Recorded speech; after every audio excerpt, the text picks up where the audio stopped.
जय हिंद साथियों, स्वागत है आपका आपके अपने चैनल सिलेक्शनपुर में। साथियों, सीआरपीएफ, एचसीएम और एएसआई का हम लोग यहां पर आज 22 फरवरी का एग्जाम एनालिसिस देखेंगे। क्वेश्चंस को देखेंगे साथियों, कौन कौन से क्वेश्चंस आपके आए। तो यहां पर साथियों 25 क्वेश्चंस मैं आपको करवाने वाला हूं। क्लास में बने रहें, एंड तक बने रहें। आने वाली परीक्षा में आपको बहुत ही फायदा मिलेगा इस क्लास के द्वारा। तो पहला प्रश्न है, प्रकाश संश्लेषण होता है तो प्रकाश संश्लेषण न्यूक्लियस में, क्लोरोप्लास्ट में, माइटोकॉन्ड्रिया में या पर ऑक्सीसोम में होता है। तो कहां पर होता है? क्लोरोप्लास्ट में होता है, ये आपको ध्यान रखना है। उसके बाद साथियों यहां पर बात करें, देखिए मैं आपको अगर बताऊं तो कई सारे क्वेश्चन ऐसे भी हैं जो रिपीट होंगे, इसलिए इस क्लास आप सभी लोग यहां पर ध्यान करके जाइएगा। जिनका एग्जाम अभी नहीं हुआ है, देखिए उनको बहुत ही यहां पर फायदा देखने को मिलेगा इस क्लास से। और चैनल को जरूर सब्सक्राइब कर दीजिएगा, क्योंकि डेली एनालिसिस आप लोग इस चैनल के माध्यम से देखोगे। और चैनल को सब्सक्राइब करके वीडियो को लाइक कर दीजिएगा और वीडियो को एक बार शेयर जरूर कर दीजिएगा। दूसरे नंबर का प्रश्न है कि कच्चे फलों को कृत्रिम रूप से पकाने के लिए प्रयोग में ले जाने वाली गैस क्या होती है? तो एसिटिलीन हम लोग कहते हैं। अगर आपसे साथियों ये पूछ लिया जाए, मैं आपको बता देता हूं, अगर आपसे ये पूछ लिया जाए कि कच्चे फलों को कृत्रिम रूप से पकाने के लिए किस रसायन का इस्तेमाल किया जाता है, तो एथिलीन मारना। लेकिन कौन सी गैस का इस्तेमाल किया जाता है कच्चे फलों को पकाने के लिए? तो एसिटिलीन मारना। ये दो बातें आप लोग ध्यान रखेंगे। अब उसके बाद साथियों बात करें, जिसके ग्रंथ में चंद्रगुप्त मौर्य का विशिष्ट रूप से वर्ण हुआ है वो है, यानी कि किसके ग्रंथ में चंद्रगुप्त मौर्य का वर्ण किया गया है, ये आपसे पूछा जा रहा है। तो विशाख दत्त की अगर बात करें, इसकी रचना है मुद्रा राक्षस। तो पहली बात आप लोग ध्यान रखेंगे, मुद्रा राक्षस किसकी रचना है? विशाख दत्त की रचना है। मुद्रा राक्षस में साथियों किसके जीवन पर प्रकाश डाला गया है? तो चंद्रगुप्त मौर्य के जीवन पर प्रकाश डाला गया है, ये आपको ध्यान रखना है। चंद्रगुप्त मौर्य का अगर बात करें, चंद्रगुप्त मौर्य का प्रधानमंत्री कौन है? तो चाणक्य हैं, विष्णुगुप्त हैं, कौटिल्य हैं। ये तीनों एक ही व्यक्ति हैं और एक व्यक्ति ने साथियों अर्थशास्त्र की रचना की है, ये आप लोग ध्यान रखेंगे। ठीक है, तो कौटिल्य की मदद से चंद्रगुप्त मौर्य ने साथियों मौर्य साम्राज्य की स्थापना की थी, धनानंद को हराया था। अब उसके बाद देखिए, अशोक के शिलालेखों में प्रयुक्त भाषा कौन सी है? अशोक के अगर शिलालेखों की अगर बात करें तो मुख्य रूप से 14 नंबर आप लोग ध्यान रखेंगे, 14 शिलालेख है। ठीक है, अशोक के शिलालेखों की साथियों यहां पर अगर बात करें तो इस क्वेश्चन का राइट आंसर प्राकृत के साथ जाएगा, यानी कि आंसर आपका ऑप्शन नंबर बी हो जाएगा। देखिए मैं आपको यहाँ पर कुछ शिलालेखों के बारे में बता रहा हूं, जैसे कि पहला शिलालेख में क्या है, अशोक का जो पहला शिलालेख है, सबसे पहले अगर बात करें तो भारत में शिलालेखों का प्रारंभ जो है वो अशोक ने ही किया। पहली बात आपको ध्यान रखना है। दूसरी बात आप लोग ये ध्यान रखोगे कि अशोक के शिलालेखों को सबसे पहले किसने खोजा? तो फैन थेलर ने खोजा। अशोक के शिलालेखों को पढ़ने में कामयाबी सबसे पहले किसको मिली? तो जेम्स प्रिंसेप को मिली। ये दो बातें आप लोग ध्यान रखेंगे। अशोक के पहले शिलालेख में क्या है? पशु बलि की निंदा की गई है। अशोक के 7वें और 8वें शिलालेख में क्या बताया गया है साथियों? जो अशोक ने तीर्थ यात्रा की थी उसका वर्णन किया गया है। और अशोक के 13वें शिलालेख में क्या किया गया है? कलिंग का वर्णन किया गया है। जो कलिंग का युद्ध किया था, ठीक है, युद्ध किया था, उसको जीत लिया था, ये आपको ध्यान रखना है। और अगर बात करें अभी कलिंग का, वो तो प्राचीन नाम था कलिंग, लेकिन अभी अगर वर्तमान समय में उसको किस नाम से जाना जाता है? तो उसको ही ओडिशा राज्य के नाम से जाना जाता है। इतनी जानकारी आप लोगों को ध्यान रखना है साथियों। इन जो क्वेश्चन मैं आपको बता रहा हूं, इन क्वेश्चन से संबंधित भी क्वेश्चन आपके बनेंगे, इसलिए क्लास आप लोग एंड तक देखिएगा अगर आपको सीआरपीएफ क्वालिफाइड करना है। चलिए, हड़प्पा में एक उन्नत जल प्रबंधन प्रणाली का पता चलता है धौलावीरा में, लोथल में, कालीबंगा में या आलमगीरपुर में? तो यहां पर धौलावीरा इस प्रश्न का बिल्कुल सही उत्तर हो जाएगा। मैं आपको बताऊं, हड़प्पा में जितने भी स्थल हैं उनमें से एकमात्र धौलावीरा ही एक ऐसा स्थल है जिसको ठीक यूनेस्को की विश्व विरासत सूची में शामिल किया गया। पहली बात आपको ध्यान रखना है। अगर आपसे पूछे कि उत्तर प्रदेश में ऐसा कौन सा स्थल है जो हड़प्पा सभ्यता से संबंधित है, तो आलमगीर स्थल है, यह भी आप लोग ध्यान रखेंगे। चीनी यात्री हेनसांग ने किस विश्वविद्यालय में अध्ययन किया था? ये आपको बताना है इस क्वेश्चन का राइट आंसर। तो अगर बात करें, हेनसांग जो था ये हर्षवर्धन के समय में भारत आया था। हेनसांग ये चीनी यात्री था और साथियों नालंदा में इसने अध्ययन करने के लिए आया था और ये बौद्ध ग्रंथों को यहां से ले जाने के लिए आया था, ये भी इसका एक मकसद था। उसके बाद देखिए, सिपाही विद्रोह के समय भारत का, यानी कि जब 1857 की क्रांति हुई थी, उस समय भारत का गवर्नर जनरल कौन था? लॉर्ड कैनिंग था, ये आप लोग ध्यान रखेंगे। आईपीसी की स्थापना जो होती है साथियों, वो भी किसके समय में होती है? लॉर्ड कैनिंग के ही समय में होती है।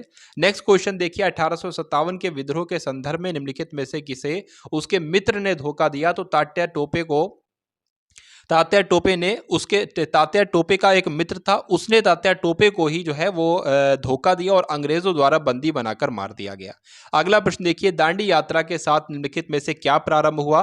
तो दांडी यात्रा के साथ साथियों क्या प्रारंभ हुआ? दांडी यात्रा के साथ सविनय अवज्ञा आंदोलन शुरू किया गया, इसलिए राइट आंसर आपका ऑप्शन नंबर सी जाएगा। अब उसके बाद देखिए, गोल्डन थ्रेशहोल्ड नामक कविता है ये, तो इसके लेखक आपसे पूछे जा रहे हैं। सिंपल सा बात है साथियों, सरोजिनी नायडू की अगर बात करें साथियों, तो सरोजिनी नायडू की एक कविता है गोल्डन थ्रेशहोल्ड, ये आप लोग ध्यान रखेंगे। अब उसके बाद देखिए साथियों, अगला प्रश्न के निम्नलिखित में से किस एक में राष्ट्रीय उद्यानों की संख्या अधिकतम है? कहां पर राष्ट्रीय उद्यान सबसे ज्यादा है, ये आपसे पूछे जा रहे हैं, बताने की कोशिश करेंगे। तो अंडमान निकोबार द्वीप समूह में अगर बात करें तो यहां पर राष्ट्रीय उद्यान की संख्या सबसे ज्यादा है। चलिए, जो संविधान में 98 नंबर का, ठीक है, 98 नंबर का संविधान संशोधन हुआ था, ये किससे संबंधित था?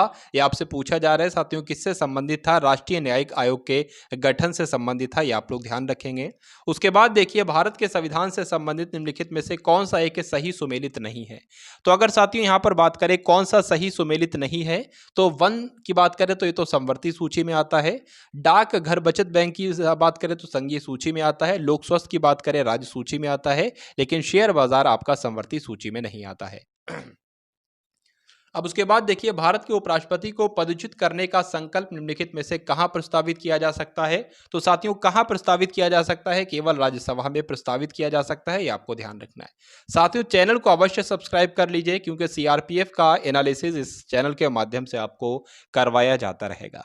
तो अगले नंबर का प्रश्न, चलिए, तो निम्नलिखित कथनों पर विचार करना है। पूछा जा रहा है कौन सी खरीफ की फसलें हैं? साथियों, कौन कौन सी? ये कपास खरीफ की फसल है, मूंगफली खरीफ की फसल है, मक्का खरीफ की फसल है, लेकिन सरसों खरीफ की फसल नहीं है।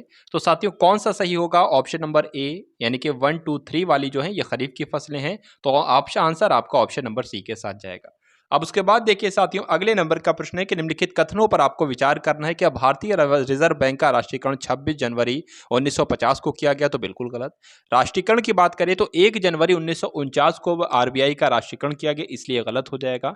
उसके बाद बात करें, दूसरा है कि भारत सरकार के ऋण कार्यक्रमों का संचालन व्यय विभाग वित्त मंत्रालय द्वारा होता है, तो ये भी गलत हो जाएगा। यानी कि दोनों ही आपके बिल्कुल गलत हो जाएंगे। तो यहां पर ऐसा कहां पर लिखा हुआ है साथियों? इसका right answer option number D हो जाएगा। अगला क्वेश्चन देखिए, Netaji Subhash Chandra Bose institute of sports साथियों कहां पर स्थित है? तो ये तो पटियाला में स्थित है, इसलिए राइट आंसर आपका ऑप्शन नंबर बी है। उसके बाद देखिए, नेशनल पुलिस अकादमी साथियों कहां पर स्थित है? इस क्वेश्चन का राइट आंसर क्या होगा? तो साथियों कहां पर है? हैदराबाद में स्थित है।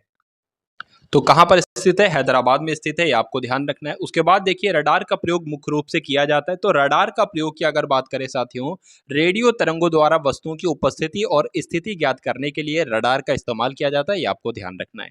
उसके बाद देखिए, निम्नलिखित में से कौन सा युग्म सुमेलित नहीं है, ये आपसे पूछा जा रहा है।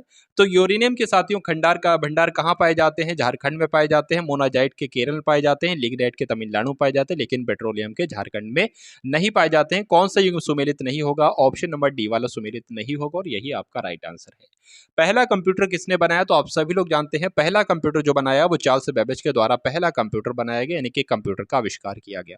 उसके बाद देखिए, कृषि में खाद के रूप में तथा बीजों को सुरक्षित रखने के लिए फफूंदी मार के तौर पर उपयोग किया जाता है। तो साथियों, किसका प्रयोग किया जाता है? जस्ते और मैग्नीज का इस्तेमाल किया जाता है, यानी कि जस्ते और मैग्नीज से जो रसायन बनाया जाता है उसका इस्तेमाल किया जाता है, ये आपको ध्यान रखना है। उसके बाद देखिए, कौन सा युग में सुमेलित नहीं है, ये आपसे पूछा जा रहा है साथियों, तो बताने की कोशिश करेंगे इस क्वेश्चन का राइट आंसर क्या होगा। तो अगर बात करें हिमालय राष्ट्रीय उद्यान कहां पर स्थित है, तो ये तो मनाली में स्थित है। राजा जी नेशनल पार्क कहां पर स्थित है? देहरादून में है। केवलादेव राष्ट्रीय पार्क भरतपुर में स्थित है, लेकिन वन विहार राष्ट्रीय उद्यान जो है वो जबलपुर में स्थित नहीं, इसलिए राइट आंसर आपका ऑप्शन नंबर डी हो जाता है। उसके बाद देखिए, डीडीटी की खोज वर्ष 1939 में की थी, तो किसके द्वारा की गई थी, आपसे साथियों पूछा जा रहा है। तो पॉल म्यूलर के द्वारा की गई थी, इसलिए इस क्वेश्चन का राइट आंसर आपका ऑप्शन नंबर ए के साथ जाएगा। तो साथियों, ये 25 क्वेश्चन साथियों एएसआई एचसीएम सीआरपीएफ के लिए थे। तो आप सभी लोग चैनल को जरूर सब्सक्राइब कर लीजिए, इस वीडियो को भी जरूर शेयर कर दीजिएगा, क्योंकि सबसे पहले साथियों एनालिसिस दिया है। आप सभी अगर चाहेंगे तो और भी इसी प्रकार से एनालिसिस में आपको देता जाऊंगा। तो मिलते हैं हम सभी लोग आने वाली वीडियो में। जय हिंद साथियों। और साथियों, एक बात मैं आपको यहां पर बताने जा रहा हूं, देखिए भाई, जिस प्रकार से साथियों यहाँ पर आज एनालिसिस हुआ है आपके लिए सीआरपीएफ, एचसीएम और एएसआई का, उसी प्रकार कल भी होगा। और अगर आप लोग कमेंट सेक्शन बताओगे तो मैथ रीजनिंग का भी यहाँ पर एनालिसिस आपके लिए किया जाएगा। ठीक है, लेकिन आपके साथी अगर आप लोग कहोगे तो ऐसा होगा, अन्यथा साथियों ऐसा जो है वो नहीं होगा। तो मिलते हैं हम सभी लोग आने वाली वीडियो में। जय हिंद साथियों।